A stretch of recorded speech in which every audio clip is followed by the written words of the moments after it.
Good morning everyone.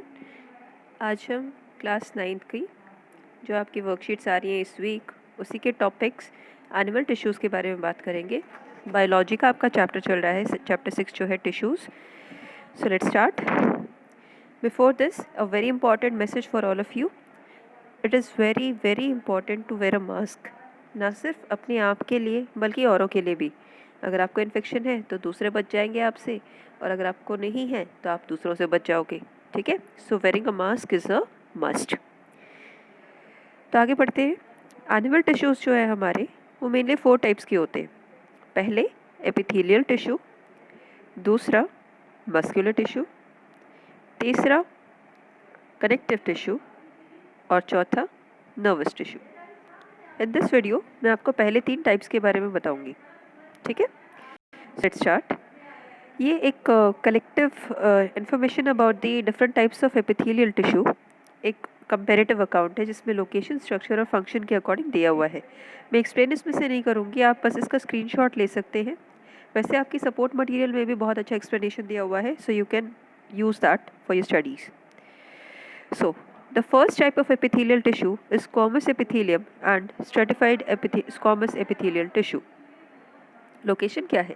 जिस तरह से प्लांट्स में parenchyma through out the plant body पाए जाते हैं, उसी तरह से एनिमल बॉडी में, अब यहाँ एनिमल्स में हम ह्यूमन भी इंक्लूड करके चलते हैं, तो हमारी पूरी बॉडी में जो सबसे ज़्यादा पाया जाने वाला कवरिंग के तौर पे जो पाया जाता है, एक इनर लाइनिंग भी बनाता है, यानी बाहर की स्किन, अंदर की साइड में जैसे आपकी नोज़ के अंदर की लाइनिंग है, या आपके इंटेस्टाइन की अंदर वाली लाइनिंग है, ब्लड कैपिलरीज जो भी है, आपके ब्लड वेसल्स है, उन सब की लाइनिंग जो बनी है, जो पाइप वाला स्ट्रक्चर है जिसके अंदर से ब्लड बहता है।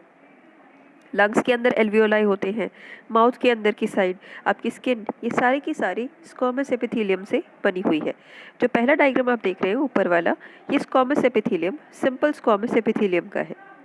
ये स्क्वामस एपिथेलियम एक सेल्स की पतली लेयर से बना होता है।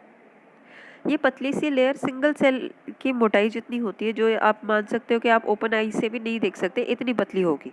ठीक है, अब इतनी पतली अगर आपकी स्किन होती तो क्या आप सर्वाइव कर पाती? नहीं ना। इसलिए क्या ज़रूरी है कि हमें एक मोटी परत चाहिए। अब ये मोटी परत बनाने के लिए ये स्क्वामस एपिथेलियम एक के ऊपर एक चढ़ के परत बना देते हैं, और ये स्ट्रैटिफाइड नेचर हो जाता है। स्ट्रैटिफाइड का मतलब क्या होता है? लेयर्स बना देना, परत चढ़ा देना। ठीक है, तो ये जब ये परत बना दे तो हम इसको कहते हैं स्ट्रैटिफाइड स्क्वामस एपिथेलियम। नीचे वाला जो डायग्राम है ये स्ट्रैटिफाइड स्क्वामस एपिथेलियम का है। ठीक है, स्ट्रक्चर की अगर हम बात करें तो ये पतले पतले थिन सेल्स का बना होता है, इसलिए हम इसको पेवमेंट मेम्ब्रेन भी कहते हैं।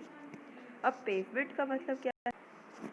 पेवमेंट का मतलब होता है जो किनारी जैसा पतला, जैसे आप गार्डन की पतली किनारी बना देते हो, पतले से तारों की बना देते हो। आपके घर में छोटा सा गार्डन है जिसको आप कोई बकरी वगैरह चर ना जाए इसलिए बचाने के लिए आप बाहर से एक तारों की छोटी सी बाउंड्री बना देते हो ना, उसको हम पेवमेंट मेम्ब्रेन कहते हैं। तो ऐसी ही पतली लेयर होने की वजह से इसको पेवमेंट मेम्ब्रेन कहा जाता है। फंक्शन क्या होगा? अब ना फंक्शन इनके स्ट्रक्चर से अंदाज़ा लगा सकते हैं, इतनी देर से मैं बता रही हूँ कि ये मेनली प्रोटेक्टिव नेचर की होती है। आपकी बॉडी को ये कवर करती है, प्रोटेक्ट करती है, ऑर्गन्स को प्रोटेक्ट करती है। और क्या करती है? रेगुलरली जो सेल्स अगर डिस्ट्रॉय हो जाते हैं तो नए सेल्स बना देती है। अगर कोई चोट लग जाती है, आपको कट लग जाता है स्किन में, तो दोबारा उसके ऊपर स्कार बनाने का काम स्क्वामस एपिथेलियम का होगा। आगे बढ़ते हैं। जो सेकंड टाइप है हमारी, वो कॉलमनार एपिथेलियम की है। कॉलमनार कॉलम जैसे शेप वाले सेल्स होते हैं, जैसा कि इस डायग्राम में दिखाई दे रहा है, लंबे लंबे कॉलम्स होते हैं। इन्हीं का एक टाइप, इनमें कभी कभी क्या होता है, इनके सरफेस पे कुछ फोल्ड्स अपीयर हो जाते हैं जो कि हेयर लाइक स्ट्रक्चर दिखाई देने लगते हैं, जिसे कहते हैं सीलिया। और सीलिया की प्रेजेंस की वजह से इन्हीं के एक टाइप होते हैं सिलिएटेड एपिथेलियम सेल्स। इनकी लोकेशन क्या है? इंटेस्टाइन की जो अंदर की साइड वाली लाइनिंग है वहाँ पर। जो रेस्पिरेटरी ट्रैक्ट है, विंड पाइप, लंग्स वाले रास्ते जो जाता है वहाँ पर। फीमेल रिप्रोडक्टिव बॉडी में, फैलोपियन ट्यूब्स में ये वाली एपिथेलियल टिश्यू पाई जाती है। स्ट्रक्चर की बात करें, they are column like and have small hair like projections called cilia. Function क्या है इनका? जो ये हेयर लाइक स्ट्रक्चर है, ये सरफेस एरिया बढ़ा देते हैं अब्जॉर्प्शन का। अब मान लो आपके पास पेपर की एक शीट है, प्लेन अगर आपने रखा है पेपर को, तो वो काफ़ी बड़ा सा एरिया दिखाई देता है। लेकिन इतना बड़ा एरिया आपको रखने के लिए जगह भी ज़्यादा चाहिए। वहीं उस पेपर में आप फोल्ड्स कर दो, तो थोड़ी सी जगह में आप कॉम्पैक्ट करके रख सकते हो, है ना।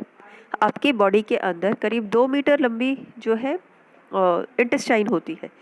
तो इतनी बड़ी इस स्ट्रक्चर को आपके अंदर फिट करने के लिए हमें क्या करना पड़ेगा, उसे मोड़ के रखना पड़ेगा, फोल्ड करके रखना पड़ेगा। तो जब फोल्ड हो जाते हैं तो ये सिलिया वाले काम जो है बहुत इंपॉर्टेंट हो जाते हैं। ये अब्जॉर्ब करता है, डाइजेस्टेड फूड है तो उसमें से न्यूट्रिएंट्स अब्जॉर्ब करता है। तो ये सिक्रीट भी करता है, कुछ अगर वेस्ट प्रोडक्ट्स है तो ये सिक्रीशन भी कर देता है। एंजाइम्स का सिक्रीशन करता है, बाइल जूसेस जो लिवर वाले होते हैं इनका सिक्रीशन करता है। ठीक है। Next type is cuboidal epithelium tissue. इसका भी एक सब टाइप है glandular epithelium tissue. Sorry. Cuboidal epithelial tissue cube की शेप के होते हैं, जैसे कि आप यहाँ डायग्राम में देख सकते हैं। ओके। कई बार इन क्यूबॉइडल सेल्स में बीच में एक फोल्ड बन जाता है और वो फोल्ड अंदर की तरफ धंसा हुआ होता है। ठीक है। और अंदर की बनी हुई इस कैविटी में से कुछ सेक्रीशंस निकलने स्टार्ट हो जाते हैं। फॉर एग्जाम्पल, आपके माउथ में सलाइवरी ग्लैंड है। ये सलाइवरी ग्लैंड इसी तरह से फोल्ड बन के बना होता है। क्यूबॉइडल सेल्स थे, अंदर की तरफ मुड़ गए और अब वो सेक्रेशन बनाने शुरू कर दिया। अब वो क्या बनाएंगे, तो सलाइवा बनाएंगे। जो आपके मुंह में लार बनती है, सलाइवा बनता है, it is due to the salivary glands. इसके अलावा कानों में वैक्स बनता है, गर्मी में आपकी स्किन के ऊपर पसीना आता है, म्यूकस आपके शरीर में जो लाइनिंग है, स्टमक की लाइनिंग है, स्टमक के अंदर हाइड्रोक्लोरिक एसिड एक एसिड होता है, लेकिन फिर भी हमारा पेट जलता नहीं है। क्यों? क्योंकि स्टमक की पूरी अंदर की लाइनिंग जो है उसमें म्यूकस की परत होती है। ठीक है। तो ये सारी की सारी चीज़ें जो है सिक्रीशंस है ग्लैंडुलर एपिथेलियम के। Okay. The next type of tissues जो मोस्ट इंपॉर्टेंट टाइप है, that is the muscular tissue. आपकी बॉडी में जितने भी मसल्स हैं वो मस्कुलर टिश्यूज के बने हुए होते हैं। मेनली 3 तरह के मस्कुलर टिश्यू होते हैं, स्ट्राइटेड, नॉन स्ट्राइटेड या स्मूथ, और कार्डियक मसल टिश्यू। पहला है स्ट्राइटेड मसल्स। स्ट्राइटेड का मतलब, ये स्ट्राइशंस का मतलब क्या होता है, जैसे धारियों वाला अपीयरेंस है। जैसे जेब्रा में लाइंस होती है ना, जेब्रा जो एनिमल है उसमें वाइट और ब्लैक ऐसे लाइंस दिखाई देती हैं, वो स्ट्राइशंस खिलाती हैं। इन मसल्स को जब आप किसी माइक्रोस्कोप के नीचे देखते हो तो आपको कब कहीं कहीं बीच बीच में लाइनें दिखाई देती हैं डार्क कलर की, इसलिए हम कहते हैं भैया ये स्ट्राइटेड मसल्स है। पाई कहाँ जाती है, आपकी बॉडी के जितने भी वो पार्ट्स जो आप अपनी इच्छा से हिला सकते हो। फॉर एग्जांपल, आप अपने हैंड्स को अपनी मर्जी से हिला सकते हो, जब चाहो हाथ को ऊपर उठाओ, जब चाहो नीचे कर लो। आपके लेग्स को भी इसी तरह से मूव कर सकते हो, अनटिल अनलेस कोई पैरालिसिस का पेशेंट है, वो अपने विल के अकॉर्डिंग नहीं कर सकता। बाकी जो भी बॉडी पार्ट्स आप अपनी विल के अकॉर्डिंग मूव कर सकते हो, आपके माउथ का रीजन है, तो इन पार्ट्स में जो मसल्स होते हैं उन्हें हम कहते हैं स्ट्राइटेड मसल्स। इनका फंक्शन जो है, they help in the voluntary movements. अच्छा, डायग्राम बड़े इंपॉर्टेंट है, आप इनको ज़रूर लर्न करना। डायग्राम में क्या बताया है कि ये जो मसल्स है ये सिलेंड्रिकल शेप के, सिलेंडर शेप के होते हैं और मल्टी न्यूक्लिएटेड। अब एक एक अगर आप देखो मसल को, एक एक लेयर, तो उसमें कई सारे न्यूक्लियस प्रेजेंट है, इसलिए इसको कहते हैं मल्टी न्यूक्लिएटेड सेल। ठीक है। ऐसे सेल हैं इसके जिसमें कई सारे न्यूक्लियस, एक से ज़्यादा न्यूक्लियस प्रेजेंट होते हैं। ओके। लॉन्ग है एंड सिलेंड्रिकल भी होते हैं। The second type is of smooth muscles. Now smooth muscles are found on those organs जो आपके विल के अकॉर्डिंग वर्क नहीं करते। फॉर एग्जाम्पल, जब आप सांस लेते हो तो ऑक्सीजन जो विंड पाइप के थ्रू जा रहा है, विंड पाइप की फंक्शनिंग आप अपने अकॉर्डिंग नहीं कर सकते। आपने खाना निगल लिया, निगलने के बाद ईसोफेगस में से और फिर स्टमक में जो मूवमेंट हो रहा है, ये सारा आपके विल के अकॉर्डिंग नहीं है, अपने आप बॉडी ये फंक्शन परफॉर्म करती है। तो वहाँ पर जो मसल्स होंगे उन्हें हम कहते हैं स्मूथ मसल्स। इनका स्ट्रक्चर कैसा होता है, ये भी लंबी तो होती हैं लेकिन ये सिलेंड्रिकल ना होकर किनारियों पर चपटी हो जाती है, इसलिए इनको टेपरिंग एंड वाली कहते हैं। फाइन। इनमें कोई डार्क बैंड्स नहीं होते, इसलिए कोई स्ट्राइशंस नहीं होती, इसलिए हम इन्हें कहते हैं स्मूथ मसल्स। और फंक्शन इनका नॉन वॉलेंटरी है, ये वर्ड आपको याद रखना है, non voluntary and voluntary. Voluntary जो आपके विल के अकॉर्डिंग है और नॉन वॉलेंटरी जो आपके विल पर नहीं चलता। Fine. The third type and the last type of muscular tissue is cardiac muscles. Cardiac muscles structure में तो ये स्ट्राइटेड मसल्स जैसे होते हैं, क्योंकि यहाँ भी आपको स्ट्राइशंस या धारियाँ मिलती हैं, लेकिन इनका फंक्शन जो है वो इनवॉलेंट्री है। ये मेनली हार्ट में पाए जाते हैं, सिर्फ और सिर्फ हार्ट में पाई जाती है। तो हार्ट वाली जो मसल्स हैं, हार्ट से रिलेटेड जो भी चीज़ें होती हैं उन्हें हम कहते हैं कार्डियक। तो cardiac muscles are found in the heart. Heart के कॉन्ट्रैक्शन एंड रिलैक्सेशन में हेल्प करती हैं और ये थ्रू आउट लाइफ आपके काम करती हैं। जिस पल हार्ट ने काम करना बंद किया, कार्डियक टिश्यूज़ ने काम करना बंद किया, हम निकल लेंगे फिर तो। ओके, सो एवरी मसल, जो भी मसल्स हमने पढ़ी है, चाहे वो स्मूथ है, चाहे स्ट्राइटेड है, चाहे कार्डियक है, ये सभी की सभी जो है कंट्रैक्शन और रिलैक्सेशन के बेसिस पे काम करती है। और कार्डियक जो है ये स्ट्राइशंस, दिखने में स्ट्राइशंस होते हैं तो स्ट्राइटेड जैसी है, लेकिन फंक्शन में ये इनवॉलंटरी जैसी होती है, स्मूथ मसल्स जैसी होती है। The next type of tissues is connective tissues. Connective जैसे नाम सजेस्ट करता है कि ये बॉडी में कनेक्ट करने का काम करती है। फॉर एग्जांपल, आपकी बोन्स जो है पूरी बॉडी को कनेक्ट करती है। ब्लड पूरी बॉडी में फैल करके सर से लेकर पैर तक सारे शरीर को कनेक्ट करता है। भाई हर जगह ब्लड फ्लो कर रहा है, तो सबसे ज़्यादा पाया भी यही टिश्यू जाता है। It is the most abundant and wide spread tissue found in all parts of the body. अब इतना अबंडेंट है तो इसके फंक्शंस भी अलग अलग होंगे, और इस बेसिस पर हम डिवाइड कर देते हैं टिश्यू को। देखिए, एक तो होता है सॉलिड टिश्यू और एक होता है फ्लूइड टिश्यू या लिक्विड टिश्यू। लिक्विड में होते हैं हमारे ब्लड टिश्यू की बात करते हैं, और सॉलिड में बात होती है जैसे कि बोन्स है, cartilage, adipose tissue, areolar tissue, tendons and ligaments. ठीक है, लिगामेंट्स क्या होती हैं? एक बोन को दूसरी बोन से जोड़ने वाला जो स्ट्रक्चर है उसको हम कहते हैं लिगामेंट। टेंडन क्या होती है? बोन को मसल से जोड़ने वाला टेंडन होता है। You have to remember this very important question, ये हमेशा ऑलमोस्ट पूछा जाता है आपके एग्जाम्स में। टेंडन और लिगामेंट क्या होता है?